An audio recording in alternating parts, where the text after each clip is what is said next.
Hello लोगोफोर खुलुमबाय welcome back to माय YouTube channel with another video so लोगोफोर आई होप नोंथांमोना इसोरनि अननायाव जोबोर मोजाङैनो दङ आरो आंबो दासान्दि जोबोर मोजाङैनो दङ सो लोगोफोर नोंथांमोना जुदि आंनि भिडियोखौ नायनो इन्ट्रेस्टेडब्ला नायलांबाय थादो जोबजासिम ना मा होनो फैदो बिदिब्ला भिडियोखौ स्टार्ट खालामनोसै सो दिनैनि बे भिडियोनि गेजेरजोंनो जों गोबां बाथ्रा सावरायगोन BTCनि BTCLA नि सोमोन्दैजों लोगोसे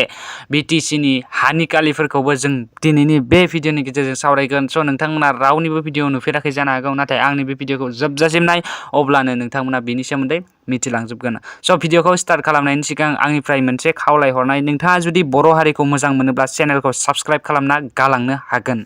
स' फैदो बिदिब्ला जों भिडियोखौ स्टार्ट खालामनोसै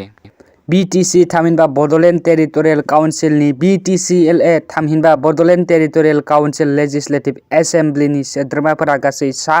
46 आरो बेनि गेजेरावनो आसाम सरकारा बिसायख'थियाव सायख'हरजायै गुबुन हारिफोरनिफ्राय सानै आइजोखौ लानानै सा 6 सोद्रोमा थिसनहरो।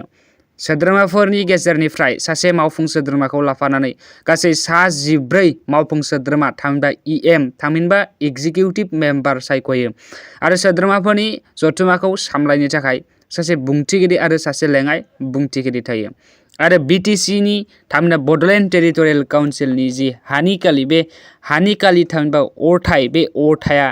8,795 बर्ग किल'मिटार थामहिनबा 3,396 बर्ग मिटार आरो बेनि जि अरथाइ आरो लावथाइ जि लेन्टिट्युड एन्ड लंगिट्युड बेखौ नोंथांमोना नायनानै लाब्लानो जाबाय ज' जायफ्रा जोबजासिम नायदों आई होप नोंथांमोना मिथिबाय दिनैनि बे भिडियोनि गेजेरजों नोंथांमोना जायफ्रा मिथियाखैमोन